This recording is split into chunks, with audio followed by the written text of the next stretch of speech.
আপনারা দেখছেন আজকের Barak, a house of Adrija digital media. Barak উপত্যকার ঐতিহ্যবাহী শ্রী শ্রী সিদ্ধেশ্বর শিব মন্দির কপিলাশ্রমে মহাশিব চতুর্দশী তিথিকে কেন্দ্র করে সেজে উঠেছে। শুক্রবার রাত ৮টায় শুরু হয়েছে মহাশিব চতুর্দশী তিথি। শনিবার সন্ধ্যা ৫টা ৪৩ পর্যন্ত থাকবে এই পুণ্যতিথি। শুক্রবার রাতে তিথি শুরু হবার পর থেকেই জনসমাগম শুরু হয়। রাত ১০টায় এই প্রতিবেদন তৈরি করার সময় প্রায় ৫,০০০ ভক্ত সমাগম ঘটে। শনিবার ভোর থেকে প্রচুর ভক্ত সমাগম ঘটবে বলে আশাবাদী পরিচালন কমিটি। আয়োজক মণ্ডলীর পক্ষে সম্পাদক সুজন ভট্টাচার্য জানান, গত বছর রাজ্য তথা প্রতিবেশী রাজ্যগুলো থেকে ভোর থেকেই লোক সমাগম শুরু হয় এবং চলে সন্ধ্যা অবধি।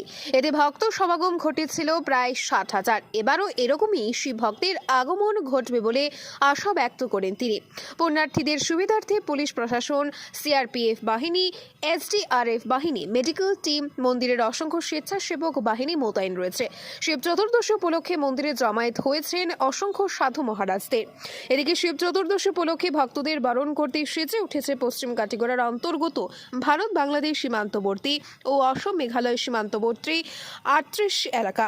শনিবার সকাল থেকে ভক্তরা সেখানে দেবাদিদেব মহাদেব শিব ঠাকুরের পুজো করতে পারবেন বলে পরিচালন কমিটির কর্মকর্তারা জানিয়েছেন।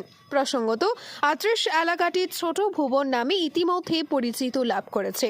আপনারা দেখছেন আজকের বরাক।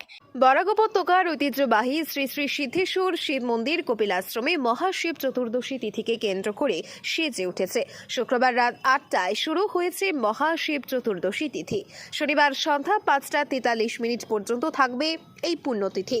শুক্রবার রাতে তিথি শুরু হবার পর থেকেই জনসমাগম শুরু হয়। রাত ১০টায় এই প্রতিবেদন তৈরি করার সময় প্রায় ৫,০০০ ভক্ত সমাগম ঘটে। শনিবার ভোর থেকে প্রচুর ভক্ত সমাগম ঘটবে বলে আশাবাদী পরিচালন কমিটি। আয়োজক মণ্ডলীর পক্ষে সম্পাদক সুজন ভট্টাচার্য জানান, গত বছর রাজ্য তথা প্রতিবেশী রাজ্যগুলো থেকে ভোর থেকেই লোক সমাগম শুরু হয় এবং চলে সন্ধ্যা অবধি। এতে ভক্ত সমাগম ঘটেছিল প্রায় ৬০,০০০। এবারও এরকমই শিব ভক্তের আগমন ঘটবে বলে আশা ব্যক্ত করেন তিনি। পুণ্যার্থীদের সুবিধার্থে পুলিশ প্রশাসন, সিআরপিএফ বাহিনী, এসডিআরএফ বাহিনী, মেডিকেল টিম, মন্দিরের অসংখ্য স্বেচ্ছাসেবক বাহিনী মোতায়েন রয়েছে। শিব চতুর্দশী উপলক্ষে মন্দিরে জমায়েত হয়েছেন অসংখ্য সাধু মহারাজদের। এদিকে শিব চতুর্দশী উপলক্ষে ভক্তদের বরণ করতে সেজে উঠেছে পশ্চিম কাটিগড়ার অন্তর্গত ভারত বাংলাদেশ সীমান্তবর্তী ও অসম মেঘালয় সীমান্তবর্তী ৩৮ এলাকা। শনিবার সকাল থেকে ভক্তরা সেখানে দেবাদিদেব মহাদেব শিব ঠাকুরের পুজো করতে পারবেন বলে পরিচালন কমিটির কর্মকর্তারা জানিয়েছেন।